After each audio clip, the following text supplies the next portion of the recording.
2024 সালের জানুয়ারি মাসের প্রথমে আমার হাজব্যান্ডের বিজনেসে বড় পরিমাণ একটা লস হয়, যেই লসটা আর আমরা মানে কাটায় এখনও উঠতে পারি নাই।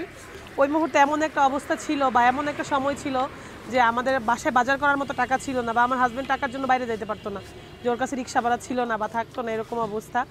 ওই মুহূর্তে আমি চিন্তা করি যে আমি একটা জব করব বা কোথাও ভালো একটা জবের জন্য খোঁজাখুঁজি করি, কিন্তু আসলে এই বাজারে চাকরি পাওয়াটা খুব বেশি কঠিন, আর বিশেষ করে মেয়েদের জন্য আরও বেশি কঠিন। ওই মুহূর্তে হচ্ছে আমি চিন্তা করি যে আমি একটা কিছু করব। প্রথমে ভাবি যে আমি নকশি কাঁথা সেলাই করতে পারি বা আমি নকশি কাঁথা বানাবো। অলরেডি আমি কয়েকটা নকশি কাঁথা ওই মুহূর্তে বানাইও, যে নকশি কাঁথা বানাইয়া সেল করলে হচ্ছে, তখন দেখি যে এই প্রসেসটা একটু মানে টাইমলি, আমার সেলাই করতে অনেক টাইম লাগে, প্লাস হচ্ছে মার্কেটিংয়েও সময় লাগে, যে আমি কার কাছে বিক্রি করব, ক্রেতা খোঁজা লাগে বা অর্ডার আসে। পরে চিন্তা করলাম হচ্ছে আমার একটা ইমিডিয়েটলি টাকা দরকার, যে আমার রেগুলার টাকা দরকার। এর জন্য চিন্তা করলাম যে অনেক মানুষ তো ফুডকার্টে বিজনেস করে, অনেকের ভিডিও দেখি, অনেক হচ্ছে আপনার ইউটিউবে ফেসবুকে বা খবরে দেখায়। পরে আমি চিন্তা করলাম যে আমিও একটা ফুডকার্টে বিজনেস করব। পরে হচ্ছে ফুডকার্ট কিনবো এরকম টাকাও আমার কাছে নাই যে বা গাড়ি কিনবো। পরে আমার বাসায় একটা টেবিল ছিল, টেবিলটা নিয়ে আমার বাসার সামনে একটা মাঠ ছিল, ওই মাঠেই আমি প্রথম ফুচকা বিক্রি করা শুরু করি, যে আমি তো ফুচকা বিক্রি করতে পারবো।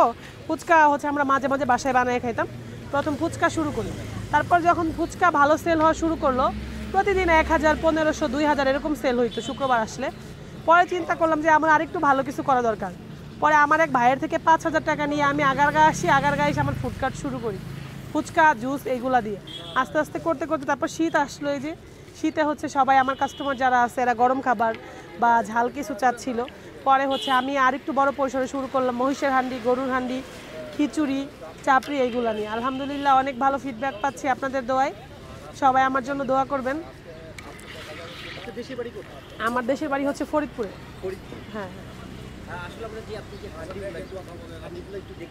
ভাইয়া, হান্ডিগুলো হচ্ছে আপাতত খুলতে পারতেছে না, 20 মিনিট টাইম আছে, এরপরে খুলবো। আমার এখানে পাওয়া যাচ্ছে হচ্ছে বোম্বাই মরিচের লাটকা খিচুড়ি, গরুর হান্ডি, মহিষের হান্ডি, চাপড়ি পিঠা, আর গরুর বট আছে সাথে।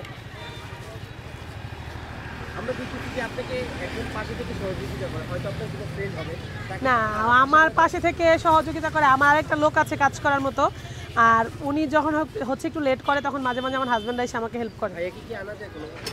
না, ও হচ্ছে ভাইয়া ওর কাজ আছে, ও কাজ করতে এটা করতে থাকতে পারে না। ইনশাল্লাহ সামনে যদি আমি ভালো কিছু করতে পারি তখন আসবে।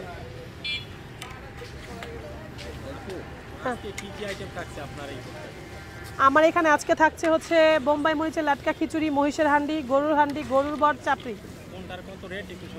আচ্ছা, আমার এখানে লাটকা খিচুড়ি হচ্ছে মাত্র 50 টাকা প্লেট, মহিষের হান্ডি 250 টাকা প্লেট, গরুর হান্ডি 250 টাকা প্লেট, গরুর বট 150 টাকা প্লেট।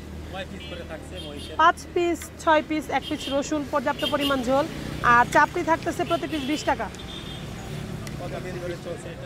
এটা চলতেছে প্রায় 2 সপ্তাহ আমি এখানে। আলহামদুলিল্লাহ ভালো।